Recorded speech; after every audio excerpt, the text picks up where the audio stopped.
ഹലോടാ മക്കളെ, ഹായ്, എല്ലാവർക്കും നമസ്കാരം. എല്ലാവരെയും ഞാൻ എൻ്റെ മറ്റൊരു വീഡിയോയിലേക്ക് സ്വാഗതം ചെയ്യുന്നു.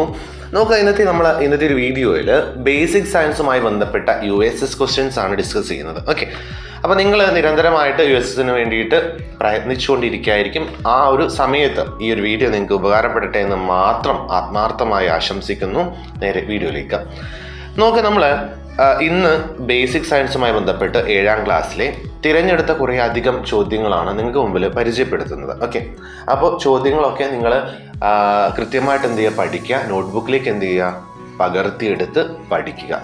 ആദ്യത്തെ ചോദ്യം ഇതാണ്: ഒരു വസ്തുവിൻ്റെ താപനില ടെമ്പറേച്ചർ അളക്കുന്ന യൂണിറ്റ് ഏതാണ്?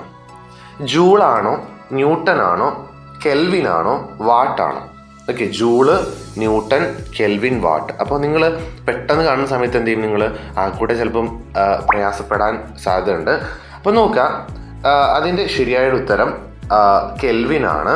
കെൽവിൻ നമ്മൾ പറയാം, അല്ലെങ്കിൽ ടെമ്പറേച്ചറുമായി ബന്ധപ്പെട്ടാണ് ഡിഗ്രി സെൽഷ്യസ് ഒക്കെ. ഓക്കെ, ഫാരൻഹീറ്റ് ഒക്കെ. ഓക്കെ, അപ്പോൾ നിങ്ങൾ എന്ത് ചെയ്യുക, അതൊന്ന് മനസ്സിലാക്കി വെക്കുക. അടുത്ത ചോദ്യം ഇതേപോലെ താപനിലയുമായി ബന്ധപ്പെട്ട ചോദ്യമാണ്. ചൂടുള്ള വസ്തുവിൽ നിന്ന്, ഓക്കെ, ഇപ്പോൾ ഫോർ എക്സാമ്പിൾ നമ്മളിപ്പോൾ ഒരു ചൂടുള്ള ഒരു വസ്തു ഇവിടെ വെച്ചിരുന്നു വിചാരിക്കാം. തൊട്ടടുത്ത് നമ്മൾ എന്ത് ചെയ്തു, വേറൊരു വസ്തു, തണുത്ത വസ്തുവാണ് വെച്ചിട്ടുള്ളത്. അപ്പോൾ ഇതെന്താണ്, ചൂടുള്ള വസ്തുവാണ്. ഇതിൽ നിന്നും താപനില ഇതിലോട്ട് കൈമാറ്റം ചെയ്യുന്ന രീതിക്ക് പറയുന്ന പേര്, ഇത് നമ്മൾ പരീക്ഷണമൊക്കെ നമ്മൾ ചെയ്തതാണ്. ഓക്കെ, വികിരണം, ചാലനം, കണ്ടക്ഷൻ, സംവഹനം, ബാഷ്പീകരണം, റേഡിയേഷൻ, കണ്ടക്ഷൻ, കൺവെക്ഷൻ, ഇവാപ്പറേഷൻ. അപ്പോൾ ഒരു വസ്തുവിൽ നിന്ന്, അതായത് ചൂടുള്ള ഒരു വസ്തുവിൽ നിന്ന് തൊട്ടടുത്ത വസ്തുവിലോട്ട് താപം കൈമാറ്റം ചെയ്യുന്ന രീതിക്ക് പറയുന്ന പേരാണ്, നിങ്ങൾ ഓർത്ത് വെക്കുക, എന്താണ്, ചാലനം ഓർ കണ്ടക്ഷൻ. ഓക്കെ, ചാലനം. ഓക്കെ അല്ലേ? നിങ്ങൾ കൃത്യമായിട്ട് എന്ത് ചെയ്യുക, ആ രീതിയിൽ തന്നെ നോക്കി പഠിക്കാൻ ശ്രമിക്കാം. അടുത്ത ചോദ്യം ഇതാണ്, നോക്കുക. താപത്തെ കടത്തി വിടുന്ന വസ്തുക്കൾക്ക് പറയുന്ന ഉദാഹരണങ്ങൾ. ഏതൊരു കുറച്ച് ഉദാഹരണം നൽകിയിട്ടുണ്ട്. അപ്പോൾ ഇതിലേത് വസ്തുവാണ് താപത്തെ കടത്തി വിടുന്നത്? ഓക്കെ, അപ്പോൾ നിങ്ങൾ നോക്കുക, മരം കൊടുത്തിട്ടുണ്ട്, അതേപോലെ പ്ലാസ്റ്റിക് കൊടുത്തിട്ടുണ്ട്, റബ്ബർ കൊടുത്തിട്ടുണ്ട്, ലോഹങ്ങൾ. ഇത് നമ്മൾ ലോജിക്കാണ്, നമ്മൾ തന്നെ എന്ത് ചെയ്ത് കാണാതെ പഠിക്കേണ്ട ആവശ്യമൊന്നുമില്ല, സിമ്പിളല്ലേ.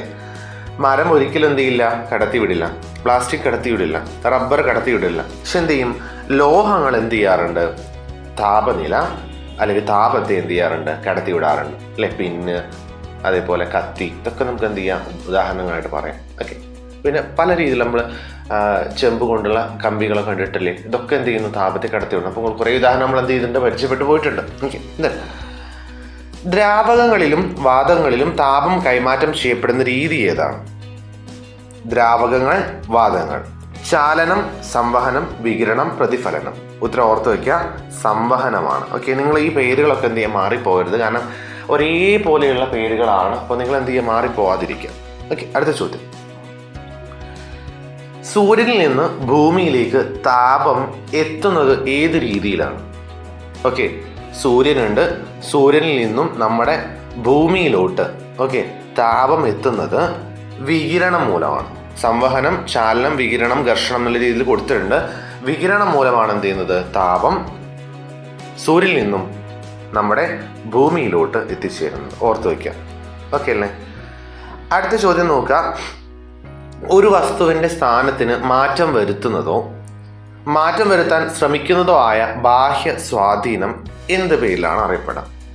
ഓക്കെ, ഈ ചോദ്യങ്ങളൊക്കെ നിങ്ങൾ എന്താ വെച്ചാൽ നിങ്ങളിപ്പോൾ പഠിച്ചു വരുന്ന സമയത്തായതുകൊണ്ട് ചിലപ്പോൾ അങ്ങോട്ടും ഇങ്ങോട്ടും മാറിപ്പോകാൻ സാധ്യതയുണ്ട്, സ്വാഭാവികമാണ്. അപ്പം നോക്കാം, പ്രവൃത്തി, ഊർജം, ബലം, പ്രവേഗം ഒക്കെ നമ്മൾ നമുക്ക് അറിയുന്ന ഒരു ഭാഗമാണ്. അപ്പോൾ ഒരു വസ്തുവിൻ്റെ സ്ഥാനത്തിന് മാറ്റം വരുത്തുന്നത് അല്ലെങ്കിൽ എന്താ ചെയ്യാം, വരുത്താൻ ശ്രമിക്കുന്നതായിട്ടുള്ള ആ സ്വാധീനത്തെ നമ്മൾ പറയുന്ന പേരാണെന്ത്? സി, ബലം. ബലം അല്ലെങ്കിൽ ഫോഴ്സ്. ഓക്കെ, ബലം അല്ലെങ്കിൽ ഫോഴ്സ് നിങ്ങൾ എന്ത് ചെയ്യുക, ഒന്ന് മനസ്സിലാക്കി വയ്ക്കുക. ഇനി നോക്കുക, അടുത്ത ചോദ്യം. ഒരു വസ്തുവിന് മുകളിലും താഴെയുമായി അനുഭവപ്പെടുന്ന വസ്തുവിൻ്റെ ഭാരത്തിന് തുല്യമായ ബലം ഏതാണ്? ഓക്കെ, പേശിബലം, ഗുരുത്വാകർഷണ ബലം, ലംബബലം, ഘർഷണ ബലം. ഓർത്ത് വയ്ക്കുക, ലംബബലമാണ് അതിൻ്റെ ശരിയായിട്ടുള്ള ഉത്തരം. ഓക്കെ, ഇതൊക്കെ ഇങ്ങനെ അപ്ലിക്കേഷൻ ലെവലിൽ ചോദിക്കുന്ന സമയത്തൊക്കെ ആയിരിക്കും നമ്മൾ എന്ത് ചെയ്യുക, പാടുപെട്ട് പോവാം. ഓക്കെ, അപ്പം നിങ്ങൾ മനസ്സിലാക്കി വെച്ചാൽ മതി. ഓക്കെ, പ്രയാസമില്ല. അടുത്ത ചോദ്യം നോക്കാം. രണ്ട് പ്രതലങ്ങൾ തമ്മിലുള്ള ആപേക്ഷിക ചലനത്തെ എതിർക്കുന്ന ബലത്തെ എന്ത് പേരിൽ പറയുന്നു? ഓക്കെ, രണ്ട് പ്രതലങ്ങൾ തമ്മിലുള്ള ആപേക്ഷിക ചലനത്തെ എതിർക്കണം. അപ്പം നമ്മൾ എന്താ വെച്ചാൽ ഒരു മേശയൊക്കെ നമ്മൾ വലിക്കുകയാണെങ്കിൽ, നിലത്തിലൂടെ വലിക്കുകയാണെങ്കിലൊക്കെ നമ്മൾ അനുഭവപ്പെട്ടുള്ള ആ ബലമാണ് ലംബ ബലമാണോ, ഗുരുത്വാകർഷണ ബലമാണോ, കാന്തിക ബലമാണോ, ഘർഷണ ബലമാണോ? ഓക്കെ, അപ്പോൾ രണ്ട് പ്രതലങ്ങൾ തമ്മിലുള്ള ആപേക്ഷിക ചലനത്തെ എതിർക്കുന്ന ബലമാണ് ഘർഷണ ബലം. ഓക്കെ, ഫ്രിക്ഷൻ ഫോഴ്സ് ഒക്കെ പറയുക ഇംഗ്ലീഷിൽ. അടുത്ത ചോദ്യം, ഒരു യൂണിറ്റ് സമയത്തിൽ സഞ്ചരിച്ച ദൂരം, ഓക്കെ, ഒരു നിശ്ചിതമായ യൂണിറ്റ് സമയത്തിൽ സഞ്ചരിച്ച ദൂരം എന്താണ്? പ്രവേഗമാണോ, വേഗതയാണോ, ത്വരണമാണോ, ആക്കമാണോ? ഓക്കെ, ഉത്തരമാണ് വേഗത. ഓക്കെ, നേരെ തിരിച്ചും ചോദിക്കാം കേട്ടോ, തിരിച്ചും ചോദിക്കാം. അടുത്ത ചോദ്യം, ഈ വേഗതയുടെ യൂണിറ്റ് എന്താണ്? ഓക്കെ, കിലോഗ്രാം ആണോ, ന്യൂട്ടൺ ആണോ, മീറ്റർ പ്രതി സെക്കൻഡ് അല്ല, മീറ്റർ പെർ സെക്കൻഡ് ആണ് കേട്ടോ, മീറ്റർ പെർ സെക്കൻഡ് ആണ്. ഓക്കെ, അപ്പോൾ നിങ്ങൾ ഓർത്ത് വയ്ക്കുക, മീറ്റർ പെർ സെക്കൻഡ് ആണ് എന്ത്, വേഗതയുടെ യൂണിറ്റ്, സ്പീഡിന്റെ യൂണിറ്റ്. അടുത്ത ചോദ്യം നോക്കാം. ഒരു വസ്തുവിന്റെ സ്ഥാനം മാറുന്നില്ലെങ്കിൽ അതിന്റെ വേഗത എത്രയാണ്? ഒരു വസ്തു ഇവിടെ നിൽക്കുകയാണ്, ഇതിവിടെ തന്നെ നിൽക്കുന്നത്, ഇതെന്ത് ചെയ്യില്ല, എങ്ങോട്ടും മാറുന്നില്ല എങ്കിൽ അതിന്റെ വേഗത എന്താ? വേഗത ഉണ്ടോ? വേഗതയില്ല. കുറവ്, പൂജ്യം, കൂടുതൽ, സ്ഥിരമായിരിക്കും. ഓക്കെ, അപ്പോൾ സ്ഥിരമായിരിക്കും എന്നുള്ളത് ചിലപ്പോൾ നിങ്ങൾക്ക് അതിലോട്ട് പോവാം അല്ലേ, ശരിയല്ലേ, മാറുന്നില്ലല്ലോ. പക്ഷെ ആക്ച്വലി എന്തില്ല, അതിന് വേഗതയില്ല.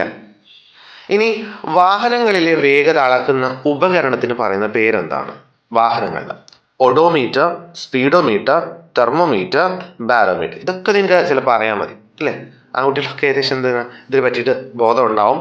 ഉത്തരം എന്താണ്? സ്പീഡോമീറ്റർ. ഓക്കെ, സ്പീഡോമീറ്റർ ആണ് ഓപ്ഷൻ ബി. ഓക്കെ അല്ലേ. അടുത്ത ചോദ്യം, യന്ത്രങ്ങളിൽ ഘർഷണം കുറയ്ക്കാൻ ഉപയോഗിക്കുന്ന പദാർത്ഥങ്ങൾ എന്ത് പേരിലാണ് അറിയപ്പെടുന്നത്? ഓക്കെ, യന്ത്രങ്ങളിൽ ഘർഷണം കുറയ്ക്കാൻ വേണ്ടിയിട്ട് ഉപയോഗിക്കുന്ന പദാർത്ഥങ്ങൾ നമുക്ക് സിമ്പിളായിട്ട് നമുക്ക് എന്ത് ചെയ്യാം, അത് നിങ്ങൾക്ക് അറിയുന്നതാണ്. ഇന്ധനങ്ങളാണോ? പക്ഷെ നിങ്ങൾ തെറ്റിക്കും കേട്ടോ. ലൂബ്രിക്കൻറ്റുകളാണോ, ആസിഡുകളാണോ, ക്ഷാരങ്ങളോ അല്ലെങ്കിൽ ബേസുകളാണോ? അപ്പൊ നിങ്ങൾ ആലോചിച്ച് നോക്കുക, ഘർഷണം തടയാൻ, അതായത് ഇപ്പോൾ രണ്ട് ഭാഗങ്ങൾ തമ്മിലുള്ള ഘർഷണം കുറയ്ക്കാൻ വേണ്ടിയിട്ട് നമ്മൾ ലൂബ്രിക്കൻറ്റുകളാണ് യൂസ് ചെയ്യുക, ഗ്രീസ് പോലെയുള്ള ലൂബ്രിക്കൻസ്. ഓക്കെ, അടുത്ത ചോദ്യം, ചലിക്കുന്ന ഒരു വസ്തുവിന് കുറഞ്ഞ സമയത്തിനുള്ളിൽ കൂടുതൽ ദൂരം സഞ്ചരിക്കാൻ സഹായിക്കുന്നത്? ചലിക്കുന്ന ഒരു വസ്തുവിന് കുറഞ്ഞ സമയത്തിനുള്ളിൽ കൂടുതൽ ദൂരം സഞ്ചരിക്കാൻ സഹായിക്കുന്നത് കുറഞ്ഞ വേഗത, കൂടുതൽ വേഗത, കൂടുതൽ ഭാരം, കുറഞ്ഞ ഭാരം. എന്താണ്? യെസ്, ചലിക്കുന്ന വസ്തു, അതിന് കൂടുതൽ വേഗത ഉണ്ടെങ്കിൽ അത് കൂടുതൽ ദൂരം സഞ്ചരിക്കും. നമ്മൾ ലോജിക്കാണ് കേട്ടോ അതൊക്കെ. അടുത്ത ചോദ്യം, താപം അളക്കുന്നതിനുള്ള യൂണിറ്റ് ഏതാണ്? നമ്മൾ നേരത്തെ പറഞ്ഞിട്ടുണ്ടായിരുന്നു, newton, joule, meter, kelvin. Okay, ഇതും ജൂളല്ല, താപം അളക്കുന്നുള്ള യൂണിറ്റ് എന്താണ്? കെൽവിൻ ആണ്. നിങ്ങൾ എന്ത് ചെയ്യുക, ഓർത്ത് വയ്ക്കാം. റെഡി. അടുത്ത ചോദ്യം, ഓക്കെ, രണ്ട് ചോദ്യങ്ങൾ കൂടിയുണ്ട്, നമുക്ക് എന്ത് ചെയ്യാം, അതൊന്ന് ജസ്റ്റ് പരിചയപ്പെട്ടു പോവാം. പ്രകാശവും വൈദ്യുതിയും എന്നുള്ള ഭാഗവുമായി ബന്ധപ്പെട്ട് പ്രകാശം സഞ്ചരിക്കുന്നത് ഏത് രൂപത്തിലാണ്? വളഞ്ഞ പാതയിൽ, വൃത്തത്തിൽ, നേർപാതയിൽ, അല്ലെങ്കിൽ ക്രമരഹിതമായി? അതായത് പ്രകാശം സഞ്ചരിക്കുന്നത് എന്താണ്? നേർരേഖയിലാണ്. ഓക്കെ, അപ്പോൾ ഇത്രയും ചോദ്യങ്ങളാണ് നമ്മൾ ഇന്നത്തെ വീഡിയോയിൽ ഉൾപ്പെടുത്തിയിട്ടുള്ളത്. വീഡിയോ എല്ലാവർക്കും ഇഷ്ടമായെന്ന് വിചാരിക്കുന്നു, ഉപകാരപ്പെട്ടു എന്ന് വിചാരിക്കുന്നു. ഇതേപോലെയുള്ള വ്യത്യസ്തമായ ഇൻഫോർമേറ്റീവായുള്ള വീഡിയോകൾ നമ്മുടെ ചാനലുണ്ട്, പോയി കാണുക. Thank you so much for watching this video. By.